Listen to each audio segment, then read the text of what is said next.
Demokrasi, sistem pemerintahan dari rakyat untuk rakyat dan oleh rakyat. Setiap individu berhak mengambil bagian dalam prosesnya, melalui berbagai cara dan berbagai media dengan pola yang dinamis.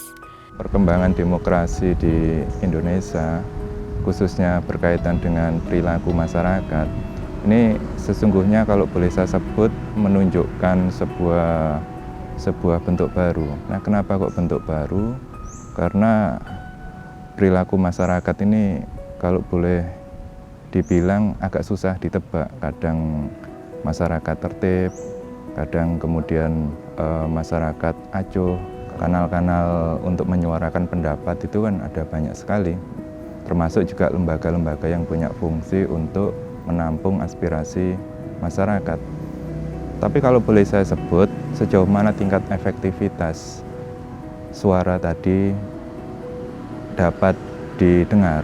Nah, itu yang kemudian mungkin masyarakat menganggap lembaga yang selama ini sudah ada tidak cukup mampu untuk secara efektif menampung aspirasi mereka. Maka itu kemudian media sosial, kemudian ya media-media di luar jalur dalam tanda kutip formal itu menjadi pilihan masyarakat, khususnya anak muda. Saya rasa itu selama tidak bertentangan dengan aturan ya boleh-boleh saja, dan itu justru yang saat ini lebih efektif. Tidak semua permasalahan berujung pada bentuk kebijakan baru. Perlu adanya pertimbangan dari pemerintah. Sebagai negara demokrasi, dalam proses pengambilan keputusan tersebut, pemerintah wajib melibatkan rakyat. Ada 3 level dalam proses pembuatan keputusan. Yang pertama, kita ada formulasi kebijakan, kemudian implementasi kebijakan atau keputusan, sampai dengan evaluasi sebuah kebijakan atau keputusan. Nah, dalam setiap proses ini diharapkan pemerintah dapat melibatkan masyarakat dalam setiap prosesnya. Maka prinsip transparansilah yang sangat dibutuhkan di sini. Libatkan masyarakat dalam setiap prosesnya. Dengarkan masyarakat. Lihat dari reaksi yang ada di masyarakat harus seperti apa. Jadi pemerintah akan lebih dewasa dalam menyikapi setiap kritik yang ada di masyarakat. Bagaimana sebuah kebijakan atau masalah ini bisa mendapat tanggapan dari pemerintah, bagaimana problem ini bisa berkembang menjadi sebuah isu sehingga menarik perhatian oleh masyarakat, mendapat perhatian masyarakat, sehingga dari isu ini akan ditangkap oleh pemerintah menjadi agenda, sehingga ini perlu mendapatkan sebuah perhatian daripada pemerintah. Jadi tidak semerta ketika ada problem kemudian akan langsung mendapatkan perhatian pemerintah, tapi paling tidak namanya problem ini akan menimbulkan sebuah kegundahan, sebuah kegalauan masyarakat secara luas gitu, bahasa anak muda galau gitu ya, atau beberapa kasus, sehingga kasus ini ditangkap oleh pemerintah bahwa ini sebuah problem yang memang perlu mendapatkan perhatian, yang memang wajib untuk diperhatikan oleh pemerintah. Maka tariklah masalah tersebut atau problem tadi menjadi sebuah agenda pemerintah, dan pemerintah wajib untuk memberikan sebuah kebijaksanaan tertentu. Pada prinsipnya, menyampaikan pendapat telah diatur dalam undang-undang yang sudah menjadi hak setiap individu.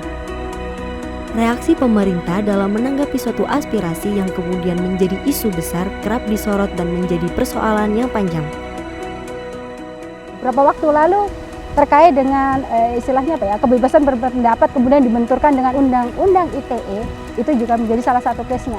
Tapi dalam kasus yang mural ini, yang menggelitik saya itu lebih pada penanganan kasusnya.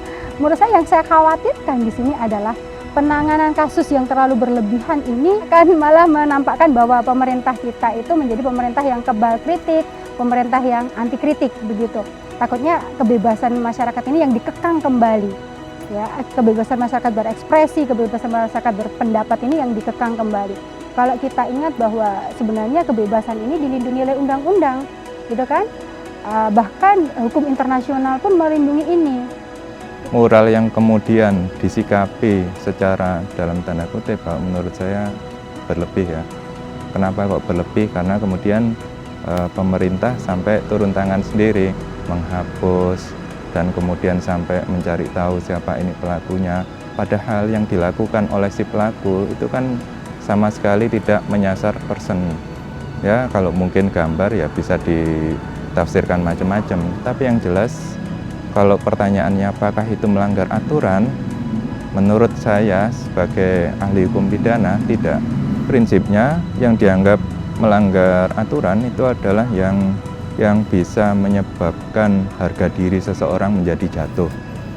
Tentang apa ukurannya atau apa saja bentuknya, nah itu yang kemudian bisa dikembangkan luas.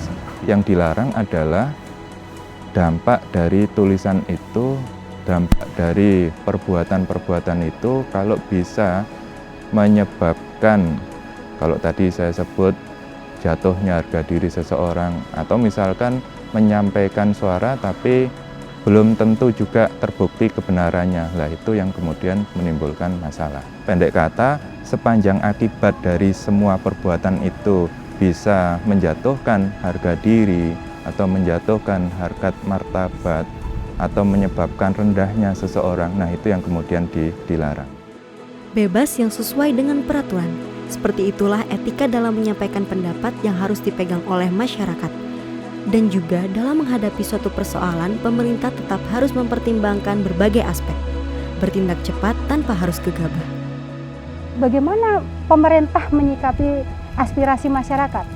Baik aspirasi yang menyenangkan ataupun aspirasi yang tidak menyenangkan. Kalau menyenangkan mungkin tidak perlu kita bahas gitu ya, menjadi sebuah citra positif tentunya.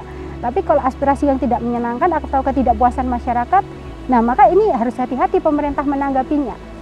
Jika itu memang aspirasi yang tidak, istilahnya tidak perlu mendapatkan tanggapan yang terlalu berlebihan atau memang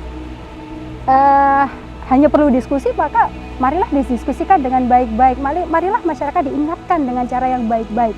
Bukan cara ketika, oke, ini tindak hukum, ini tiba-tiba gitu ya, tiba-tiba ini ada hukum, istilahnya hukum yang bermain di sini, hukum yang berbicara di sini. Tapi ajaklah masyarakat kita untuk berbicara dulu. Ajaklah masyarakat untuk berdialog secara dewasa. Like and share itu bisa dimaknai sebagai sebuah dukungan. Konsekuensinya apa?